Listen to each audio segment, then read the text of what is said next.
മാവുകൾ കായ്ച്ചു തുടങ്ങി. മധുരോർമ്മകളിൽ മലയാളികൾ.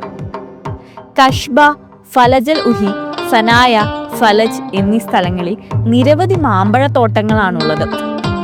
മാമ്പഴ സീസണും ചക്കക്കാലവും മലയാളികൾക്ക് ഓർമ്മകൾ അയവിറക്കാനുള്ള കാലങ്ങളാണ്. ഒമാന്റെ പ്രകൃതിയും മണ്ണും കൃഷിയോഗ്യം തന്നെ. റോഡിനിരുവശവും വളർന്നു പന്തലിച്ചു നിൽക്കുന്ന മാവ് കാണുമ്പോൾ കണ്ണെടുക്കാതെ നോക്കുന്നവരാണ് നമ്മളിൽ പലരും. തോട്ടത്തിന്റെ അരികിൽ കട്ട പിടിച്ച ഇലകൾ പോലെ മാങ്ങ കായ്ച്ചു പഴുത്തു നിൽക്കുന്നത് കണ്ടാൽ എത്ര കത്തുന്ന ചൂടായാലും മലയാളി ഒന്ന് നിൽക്കും. അതെ, സുഹാറിൽ നിന്ന് ഫലജിലേക്ക് പോകുന്ന വഴിക്കാണ് ഈ മാങ്ങാത്തോട്ടം. കഷ്ബ, ഫലജൽ ഉഹി, സനായ, ഫലജ് എന്നീ സ്ഥലങ്ങളിൽ നിരവധി തോട്ടങ്ങളുണ്ട്. അതിനകത്ത് മാമ്പഴം, നാരങ്ങ, ചക്ക, പപ്പായ, സപ്പോട്ട, വാഴ, മുന്തിരി എന്നിങ്ങനെയുള്ള പഴവർഗ്ഗങ്ങൾ തഴച്ചു വളരുന്നുമുണ്ട്.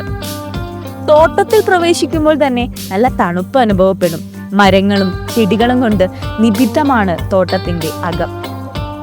കുതിര, ഒട്ടകം, മാൻ, മയിൽ, മുയൽ, ആട്, പശു എന്നിങ്ങനെ വളർത്തുമൃഗങ്ങളും കാണും തോട്ടത്തിൽ. സ്വദേശികളുടെയും UAE പൗരന്മാരുടെയും തോട്ടങ്ങളുമാണ് ഇവിടെ കൂടുതൽ. നോക്കി നടത്താൻ ബംഗ്ലാദേശികളും പാകിസ്ഥാനുകാരും ഉണ്ടാവും. ചില തോട്ടങ്ങളിൽ പുറമേ ഉള്ളവർക്ക് പ്രവേശനമുണ്ടാവില്ല. ചില തോട്ടങ്ങളിൽ അനുവാദം വാങ്ങി പ്രവേശിക്കാം.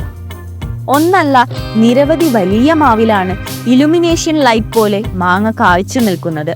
നല്ല മധുരമുള്ളതും വലിയ വലുപ്പമില്ലാത്തതുമായ മാങ്ങയാണ് കൂടുതൽ. വീണ് കിടക്കുന്ന പഴുത്ത മാങ്ങ രുചിച്ചു നോക്കുന്നവരും കുറവല്ല. പുതിയ തലമുറയ്ക്ക് മാങ്ങാക്കാലം വലിയ കാര്യമല്ലെങ്കിലും മുറ നെഞ്ചിൽ കൊണ്ട് നടക്കുന്ന ഗുഹാതുര ഓർമ്മകളാണ് ഇവയൊക്കെ.